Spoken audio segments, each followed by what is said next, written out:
नया साल आने वाला होता है और रिंकी, ज्योति, आरती ये तीनों गांव के बाहर मिलने के लिए आती है। रिंकी अपनी सहेलियों से बोलती है, अरे यार ज्योति, आरती, कहीं घूमने चलते हैं नए साल पर। क्यों ना इस नए साल को हम यादगार बनाएं और कहीं पर घूमने चलते हैं, क्योंकि अब कुछ ही दिन की तो बात है, फिर हम पता नहीं मिले कि नहीं मिले। अरे रिंकी, तेरा क्या दिमाग खराब है क्या? तुझे पता है ना कि हमारे माँ बाप हमें कहीं पर भी नहीं जाने देंगे, और घूमने का तो बिल्कुल ही मत सोचना। इसकी इजाज़त तो हमारे तीनों के घर वाले नहीं देंगे। मेरी तो मम्मी मुझे जाने नहीं देगी, क्योंकि मेरी मम्मी मेरे से बहुत प्यार करती है, इसलिए मेरी मम्मी मुझे कहीं नहीं जाने देगी, पता है। और मेरे पापा भी मेरे से मना कर देंगे। ज्योति तो सही कह रही है रिंकी, हमारे माँ बाप हमें कहीं भी नहीं जाने देंगे और बाहर घूमने तो बिल्कुल ही नहीं। अगर हम अपनी माँ से बात करें तो शायद कुछ बात बन सकती है, लेकिन मुझे तो डर लगता है। आरती, तू टेंशन मत ले, मैं तेरे घर आती हूँ और तेरे माँ बाप से मैं बात कर लूँगी। तेरे मम्मी पापा ज़रूर मानेंगे और तू उनसे बात करके देखना, तब तक मैं आ जाऊँगी, ठीक है? तुम तैयार रहना।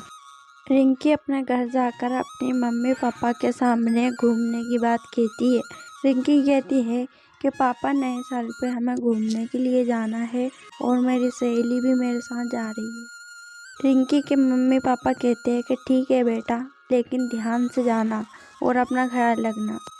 इधर ज्योति अपने मम्मी पापा और दादी के सामने अपने घूमने की बात कहती है। नए साल पर अपनी सहेली के साथ में जा रही घूमने के लिए।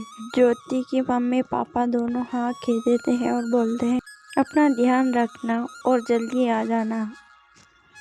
आरती के मम्मी पापा बहुत बूढ़े होते हैं और वो आरती की बहुत चिंता करते हैं, इसलिए आरती के मम्मी पापा इस बात से राजी नहीं होते हैं। पर आरती कहती है कि मम्मी पापा, मैं अकेली नहीं जा रही हूँ, मेरी सहेलियाँ और बहुत सारी जा रही है। तभी आरती की माँ बोलती है, बेटा, तुम कभी भी अकेली बाहर नहीं गई हो, इसलिए हमें तुम्हारी चिंता बनी रहेगी। तुम अकेले मत जाओ। तभी रिंकी आ जाती है और कहती है, आंटी जी और अंकल जी, मैं आपकी आरती का बहुत ध्यान रखूंगी। आरती अकेली नहीं जा रही है, आरती के साथ मैं रहूंगी और मेरी सहेलियाँ बहुत सारी रहेगी, तो आरती की चिंता आप लोग मत कीजिए और आरती को हमारे साथ जाने दीजिए। आंटी जी, आरती का भी मन था हमारे साथ घूमने का, इसीलिए मैं आपसे कह रही हूँ, इसे जाने दीजिए। तभी आरती के मम्मी पापा मान जाते हैं और आरती अपनी माँ का आशीर्वाद लेती है। आरती, ज्योति, रिंकी तीनों ही गांव के बाहर आ जाती है। उनके साथ में एक लड़का भी होता है जिसका नाम रोहित होता है। रोहित भी उनके साथ जा रहा था घूमने के लिए। तभी तीनों चलते चलते एक जंगल में पहुंच जाते हैं। वो जंगल काफ़ी घना होता है। तीनों आगे बढ़ते रहते हैं। जंगल में चलते चलते उन्हें रात हो चुकी थी। चलते चलते उन्हें एक घर दिखाई देता है और वो चारों वहाँ रुकने का प्लान करते हैं और अंदर जाने लगते हैं। हवेली के चारों ओर ही अंधेरा था। वो चारों ही उस हवेली के पास में चले जाते हैं। वहाँ पे उन्हें थोड़ी लाइट नज़र आती है। हवेली के अंदर जाते ही आसपास देखने लग जाते हैं। तभी रोहित कहता है, ये बिल्डिंग मुझे काफी अच्छी लगी। मैं मोहित और मनोज को बुला लेता हूँ।